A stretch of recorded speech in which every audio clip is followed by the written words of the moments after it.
На ТНВ субботний выпуск новостей Татарстана. В студии Алексей Калиничев. Добрый вечер. И вот о чем расскажем.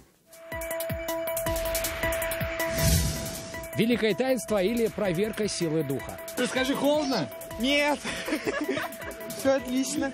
Вместе с тысячами прихожан в купели Раевского монастыря окунулся Сергей Хайдаров. Свежие стены, но пустые группы. Ждем дальше. Чудо.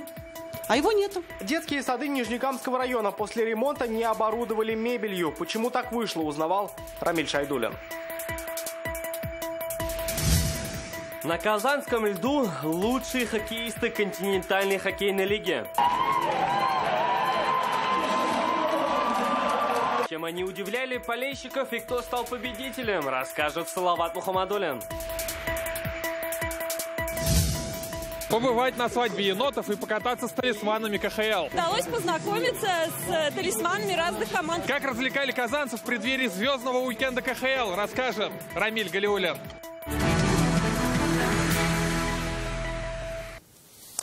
С триумфальной победой в знаменитом Дакаре команду КамАЗ-Мастер поздравил Владимир Путин. В своей поздравительной телеграмме президент отметил организованную работу команды и умение держать достигнутый уровень. Наши экипажи в классе грузовиков по традиции являются признанными лидерами этого авторитетного и престижного ралли. Сильные соперники не стоят на месте. Несмотря на это, вы удерживаете победную планку год от года, доказываете превосходство в пилотировании, в твердости воли и характера. Заслуженное чемпионство стало результатом напряженной и слаженной работы всей команды КамАЗ-Мастер. Сегодня у православных большой праздник Крещения Господне. Погрузиться в традиции, окунуться в историю. Когда-то именно через погружение в воды реки Иордан Иисус Христос принял крещение. По традиции Раевский монастырь встречает паломников. Только этой ночью сюда приехали 2000 прихожан со всей страны. Праздничную службу провел митрополит Казанский и Татарстанский Феофан. О великом празднике и силе духа Сергей Хайдаров. Господи,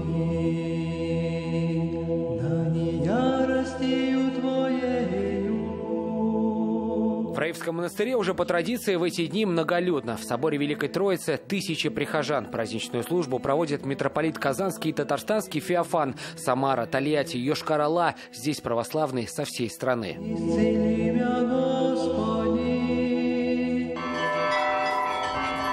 Служба завершена, и православный отправляется в крестный ход. Митрополит Феофан ведет за собой прихожан прямо к Раевской купели. Таинство освящения воды – одно из центральных в крещении.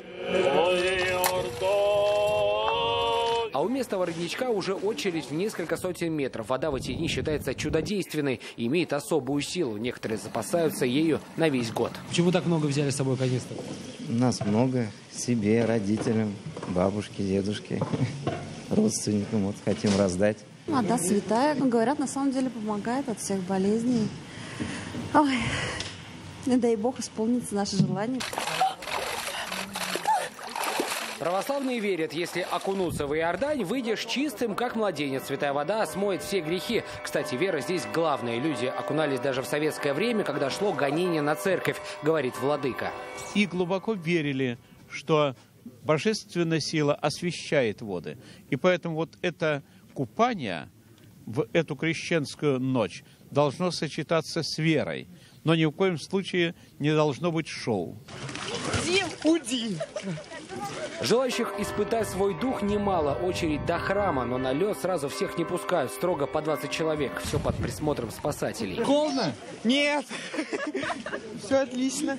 Прежде чем окунуться в прорубь, медики советуют хорошенько разогреть свой организм. Этому может помочь горячий чай. Алкоголь пить абсолютно нельзя. Ну а самое лучшее средство во все времена – это, конечно же, разминка. Я сделал небольшую зарядку, поэтому уже готов нырять.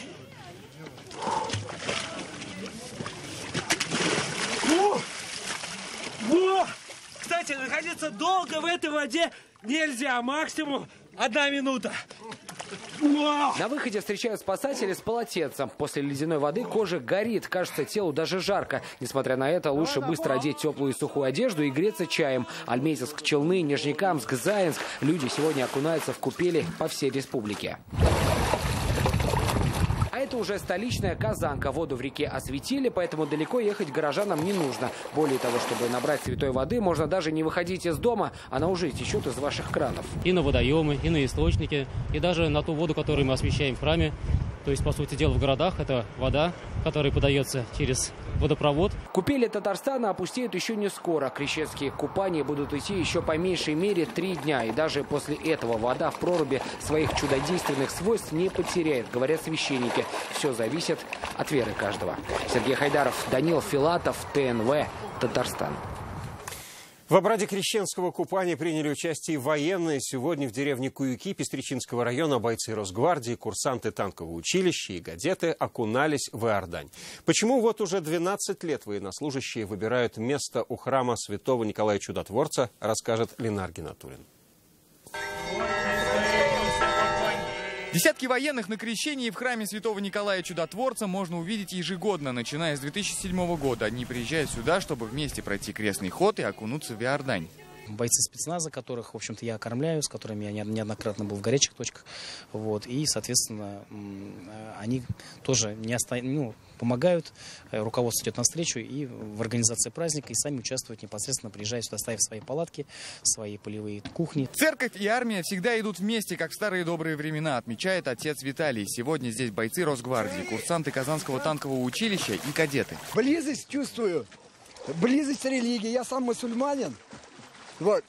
Привез кадет с кадетской школы имени Кузнецова. 4-й год с батюшкой мы проводим это вот мероприятие.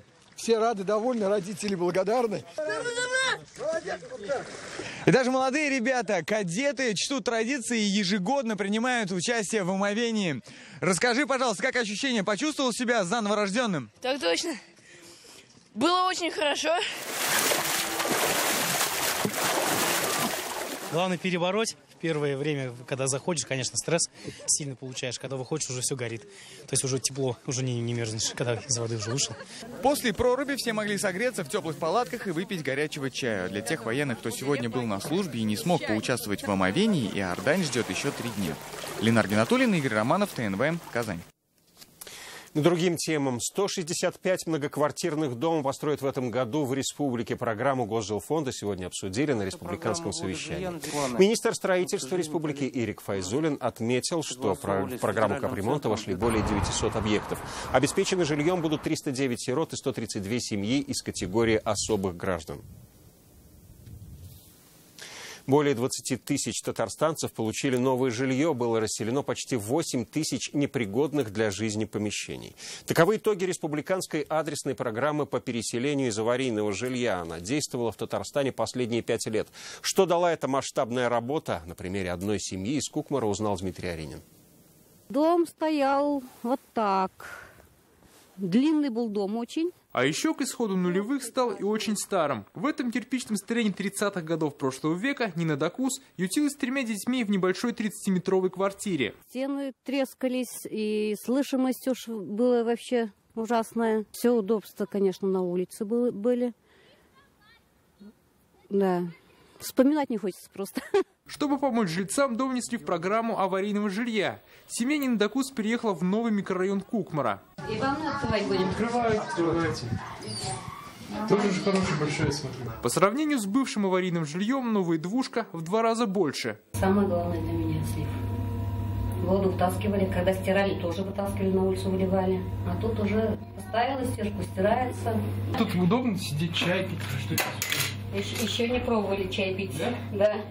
Здесь у меня зал просторный, светлый. У меня гости, вот внучка у меня в гостях. Мама в зале, братишка здесь. И мы, когда в гости приходим, всех расположить, всех положить везде может. Где раньше жили, там нигде никого не расположишь, ничего. Вот так все устраивает. Этой радости ждали 3 года после включения в программу. За полученную квартиру расплачивают с учетом стоимости прежней. Сейчас ежемесячная выплата 8 тысяч рублей. Что переехали, конечно, довольные. Довольные. Вот я сейчас только поняла, как переехали, еще как во сне было сначала-то. А потом уже сейчас осознали, что это действительно наша квартира.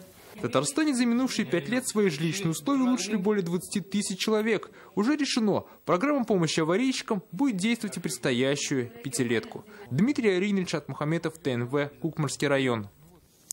Густо, но пусто. Целых 2 детских сада в Камских Полянах до сих пор не открыли после капитального ремонта. «Золотая рыбка» и «Огонек» – 2 дошкольных учреждения, которые отремонтировали, но не закупили никакой мебели. Больше 200 малышей вынуждены сейчас сидеть дома. Когда они снова пойдут в детские сады и почему так вышло, позиции сторон выслушал Рамиль Шайдулин.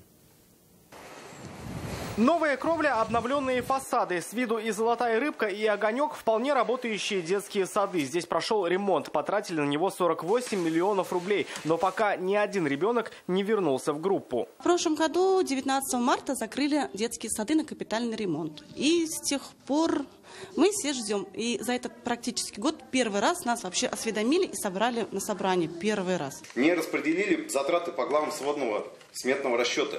То есть, допустим, вот эта вот краска фасадная, ее можно было не делать.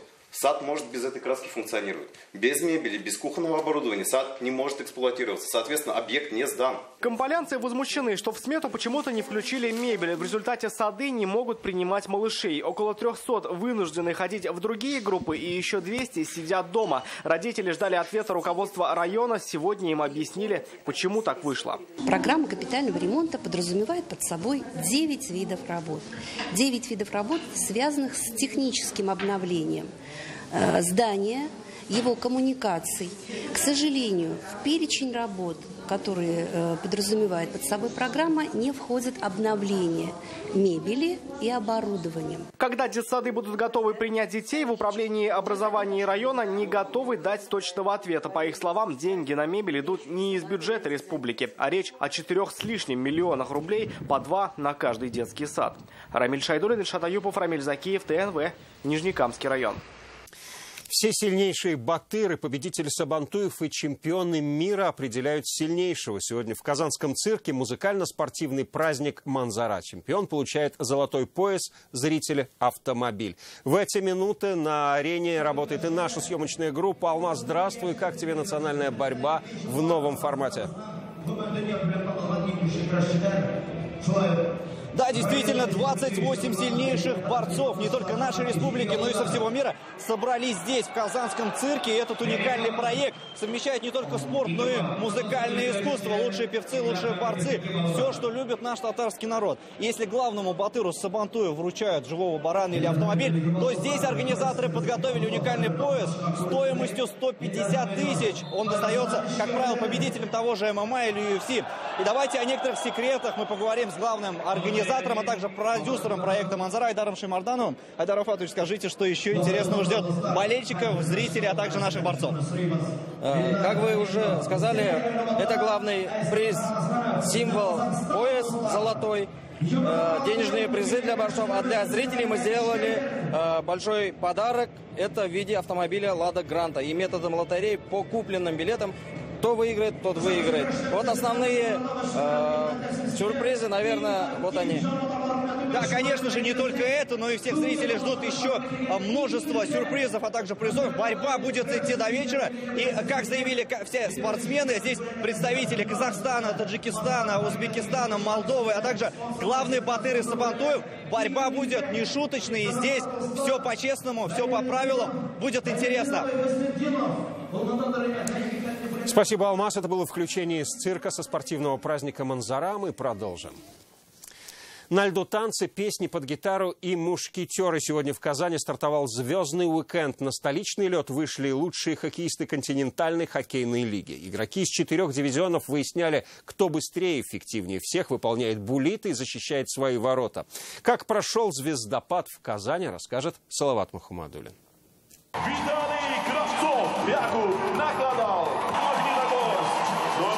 Звездопад на казанском льду. Олимпийские чемпионы, лучшие бомбардиры и любимцы болельщиков. На мастер-шоу почти все хоккеисты сменили шлемы на кепки. И не только.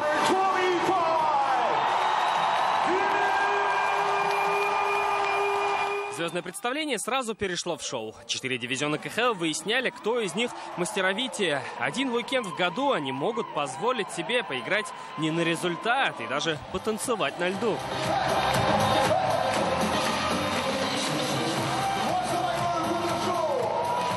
О чем говорите на скамейке? Шутим, так, всем приятно, все обрадовались, что много людей сегодня было. прям круто. А шутку как со скамейки? Нет, там бывает, надо запикивать ее будет. И в этот звездный день в Казани на татарском заговорил даже президент Международной федерации хоккея Рене Фазаль. Удачи, успехов и любви. Давай, Ахмат, спасибо. Став единственными трехкратными обладателями Кубка Гагарина, хоккеисты Ак-Барса подтвердили, что именно Казань должна принять этот звездный уикенд. Более 35 дворцов спорта с искусственным льдом мы построили за эти годы в городах и районах нашей республики. Они заполнены. Общим победителем 6 конкурсов сегодня стала команда из дивизиона Чернышова. Но болельщикам, кажется, в этот день было без разницы, кто одержит победу. Очень здорово, просто молодцы. Шикарно, шикарно. Куча эмоций. Ребята радуют, веселятся, настроение создают. Приехали из Москвы. Настроение просто шикарное, эмоции непередаваемые. Очень организованно, все круто.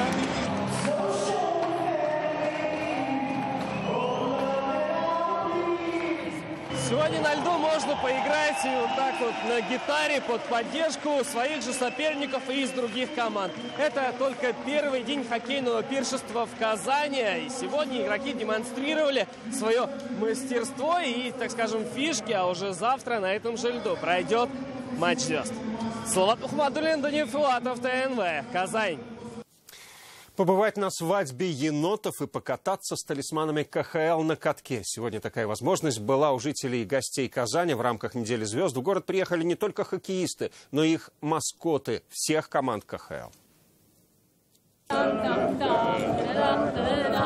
Сегодня у центра семьи Казан свадьба, но необычная. Свои отношения узаконили енот Фырка и енотиха Фанни. Это талисманы хоккейной лиги для детей с ограниченными возможностями. На свадьбе и гости – ростовые куклы всех клубов КХЛ.